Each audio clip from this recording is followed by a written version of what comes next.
I get a knock at the door, and here two guys in a suit. I'm from the FBI. The first thing I have to say is, what took you guys so long? I told them the truth. I was going to make my own IED, and I was going to set across the Islamic Center over in a bank's parking lot, and I was going to dial it in and just watch the show. Growing up, I saw a movie, and it was Rambo. Rambo was tough, respected. He had intestinal fortitude. I said, that's what I want to do. I went off and joined the Marine Corps. I wanted the action. The first time I got shot at, I remember looking at my watch and I says, man, this time last year I was in English class. I fought several times in the Middle East, Desert Shield, Desert Storm, South America, Philippines, Somalia. I think the worst things that I have seen is dead children. I had to suck it up. I had to be there for my guys. Each one of those teardrops stands for a confirmed kill. I stopped adding after 26. Where I was taught, Marine Corps, just own it and then let it go. But there comes a time when there's too much of that, and you can't turn it off anymore. I want you to give me a window into your state of mind at that time.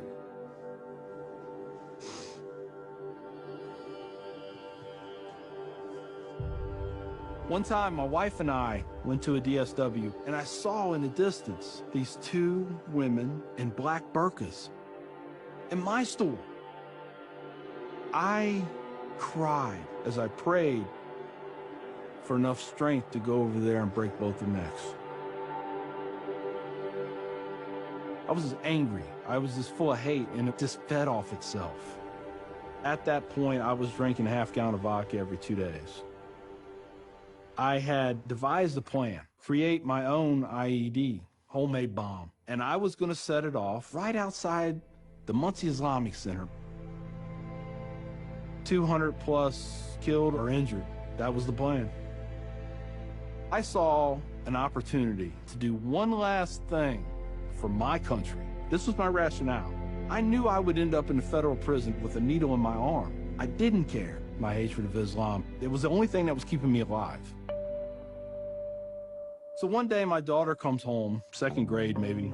She was telling me about this little boy who sat across from her. His mom came to get him. She said she had scarves on her, and she had a dress all the way down to her feet, and you couldn't see her on nothing but her eyeballs. At that point, I snapped. Started spewing things out of my mouth that should never be said in front of children or anything.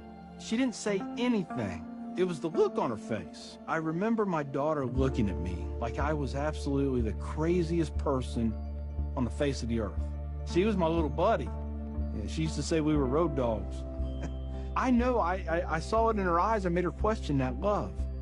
And that's when a light bulb came on. I decided to give the people of this community one more chance.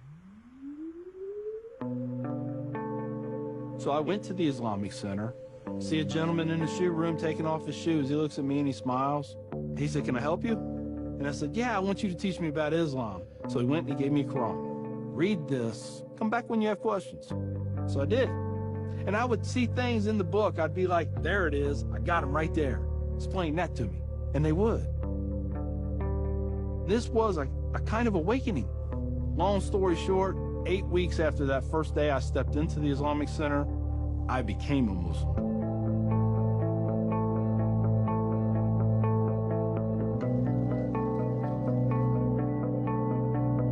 I'm a Muslim, a veteran, and a proud American.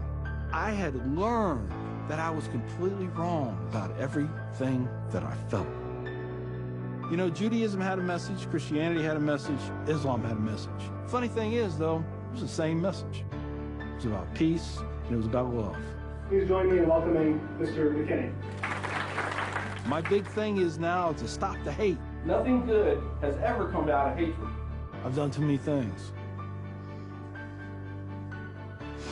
I've hurt a lot of people. I have to live with that. But if I can stop somebody else on the path of non-forgiveness, I won.